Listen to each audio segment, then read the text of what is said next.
So mga tol, kakatapos lang po ang laban ng Unified WBC at WBA Welterweight World Champion Kit One-Time Thurman versus Brock Jarvis ng Australia. Na ginanap po ang laban nila sa Australia mga tol, ay hindi po kinaya ang lakas po ni Thurman ni Brock Jarvis.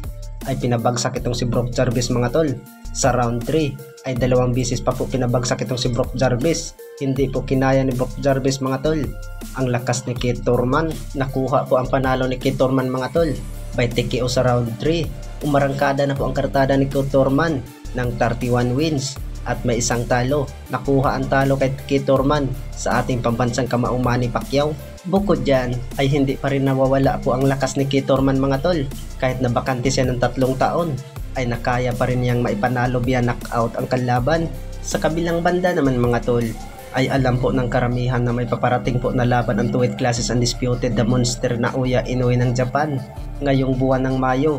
Nalalaban po itong si Naoya Inoue sa Las Vegas, Nevada, kung saan niya makakalaban mga tol ang number 2 contender po sa WBA sa Super Bantamweight Division na si Ramon Cardenas. Ay nagbanta nga itong si Ramon Cardenas mga tol, napatulugin daw niya itong si Naoya Inoue ng maaga at ipapakita daw ni Ramon Cardenas mga tol kung gaano siya kalakas at magaling na siya ang tatalo daw kay Naoya Inoue. Samantala ay sumagot naman itong si Naoya Inoue mga tol, ay hindi daw siya natatakot po sa banta po ni Ramon Cardenas dahil ay lahat daw nakakalaban niya, ganyan daw yung banta sa kanya.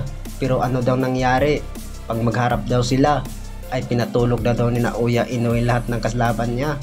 Kagaya na lang daw ni Stephen Fulton mga tol, ay binantaan daw itong si Naoya Inoue noon. Nadudurugin daw niya itong si Naoya Inoue.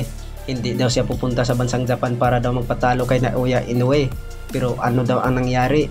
Pinatulog lang daw niya itong si Stephen Fulton. Pero malay natin mga tol, baka ma-upset itong si Naoya Inoue kay Ramon Cardenas dahil ay malakas din daw itong si Ramon Cardenas.